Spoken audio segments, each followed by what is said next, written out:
তোমার হাতে এটা কি? না স্যার কিছু না। তুমি আমাকে দেখে লুকাচ্ছ আর বলতেছো কিছু না? হ্যাঁ, কি না এটা? স্যার সামান্য একটা উপহার। আমি আমার বেতন থেকে জমিয়ে ম্যামের জন্য সামান্য একটা ফোন কিনেছিলাম। আজকে ম্যামের জন্মদিন তো, তাই ভাবছিলাম দিব। কিন্তু আমরা তো গরিব স্যার, আমাদের গিফট কি ম্যাডামের পছন্দ হবে? ম্যাম ডাস্টবিনে ফেলে দিয়েছে।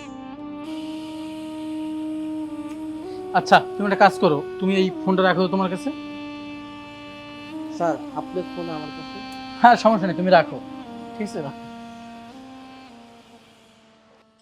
কি ব্যাপার ইসমাইল, তোমার ফোনটা রহমতের কাছে কেন? তোমাকে তো এই ফোনটা আমি তোমার বার্থডেতে গিফট করেছিলাম, এটা ওর কাছে কিভাবে গেল? আমার এই ফোনটা পছন্দ না, তাই আমি রহমতকে দিয়ে দিয়েছি।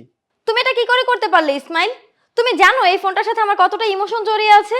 আমি আমার প্রথম স্যালারির টাকা দিয়ে তোমাকে এই ফোনটা গিফট করেছিলাম, আর তুমি সেটা রহমত আলীকে দিয়ে দিলে।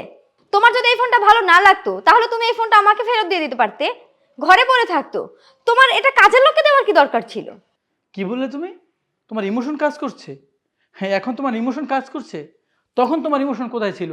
যখন রহমত তোমাকে একটি ফোন গিফট করেছে, আবার তাও তোমার বার্থডেতে, আর তুমি কি করলে? সেই ফোনটি ডাস্টবিনে ফেলে দিয়েছো। কি করে পারলে তুমি এটি করতে? তুমি জানো না, ভালো লাগার জায়গা থেকে, ওর ইমোশনের জায়গা থেকে ও তোমাকে ফোনটি গিফট করেছে। তোমার ইমোশনের মূল্য আছে, ওর ইমোশনের কি মূল্য নেই?